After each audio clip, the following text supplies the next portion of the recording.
বিভান বিভান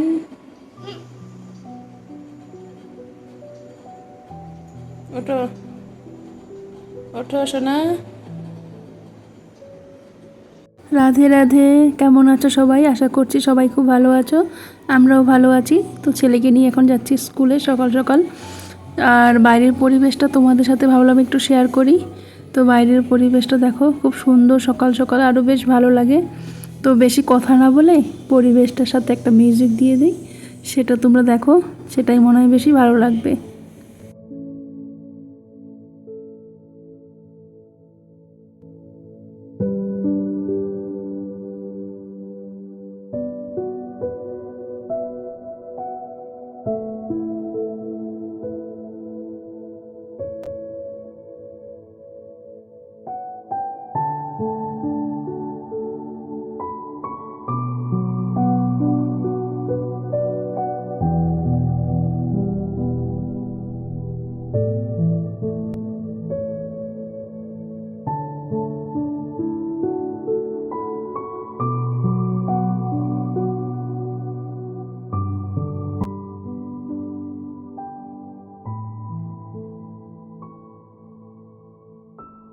সকালবেলা যেহেতু বৃষ্টি ছিল না, তাই এই সমস্ত পরিবেশ দেখতেও বেশ ভালো লাগছিল।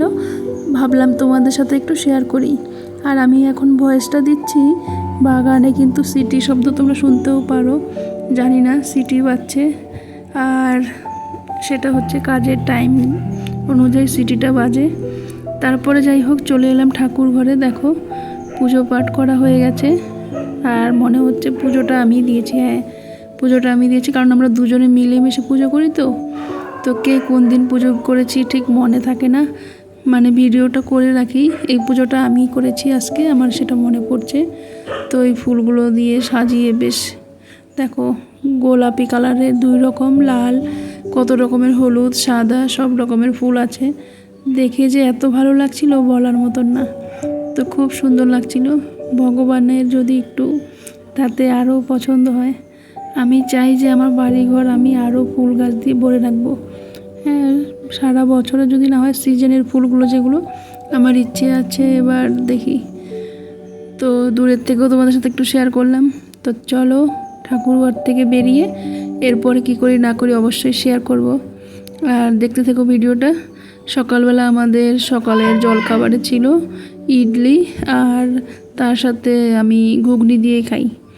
বাঙালিরা তো ঘুগনি ছাড়া আর কি বলবো, সাম্বার টাম্বার ওই সমস্ত কিছু আমি বানাতে পারি না, আর বানাইনি কখনো। সত্যি কথা বলতে আমি ঘুগনিটা দিয়েই পছন্দ করি এখন বেশ। আর বাইরে যে আজকে এত সুন্দর পরিবেশটা, তো তোমাদের সাথে না শেয়ার করে আর পারলাম না। রান্না করতে করতে বা কাজ করতে করতে একটু বাইরে আসি, যখনই দেখি এরকম হাওয়া ছাড়লো বাইরে, মানে হাওয়া থাকে, তখন আমার মনে হয় যে একটু ভিডিও করে রাখি এই দৃশ্যগুলো। বেশ দেখো, গাছটা, অপরাজিতা ফুল গাছটা এত সুন্দর দুল ছিল। তো আর রৌদ্র থাকলে বেশ বাড়িঘর পরিষ্কারও লাগে। সত্যি কথা বলতে, যেটা গরমে একটু কষ্ট হয়, কিন্তু ঘর বাড়িগুলো কিন্তু একটু পরিষ্কার পরিষ্কার লাগে। আর তুলসী গাছগুলো যেন আরও পাতা বেরোচ্ছে এখন। আর এইদিকে কাপড় টাপড় সব ধুয়ে দিয়েছি। তো সেটাই তোমাদের সাথে শেয়ার করছি যে কাপড় ধুয়ে দিয়েছি, মানে আমার যেহেতু ডেইলি ব্লগ, তো কী করি না করি সারাদিন সেটাই তোমাদের সাথে শেয়ার করি। এইদিকে এই তারে ওই তারে যেদিকে রোদ্রুটা পায় সেদিকেই মেলে দেই, ব্যাস। কাপড় শুকানো দিয়ে হচ্ছে কথা। তো আর কি বলবো, এইদিকে গাছের সুপারিগুলো বড়মশাই তুলে তুলে আনে, শুকিয়ে রাখি। এগুলোর থেকে কিন্তু বেশ ভালো গাছ বের হবে, ভালো সুপারি এগুলো। আর এইগুলো গাছ তো দেখাতে দেখাতে তোমরা নিজেরাও বোর হবে, যে রোজ সেই একই জায়গাতে এনে একই ভিডিও করে কি করব বলো, কিছু করার নেই। তো যাই হোক, আজকে আমাদের রান্না হয়েছে ঢেঁকি শাক ভাজি, ডালের বড়া, আর ডালের বড়ার তরকারি। তো ভিডিওটা আর বড় করলাম না, এই পর্যন্তই। সবাই ভালো থেকো, সুস্থ থেকো, টাটা।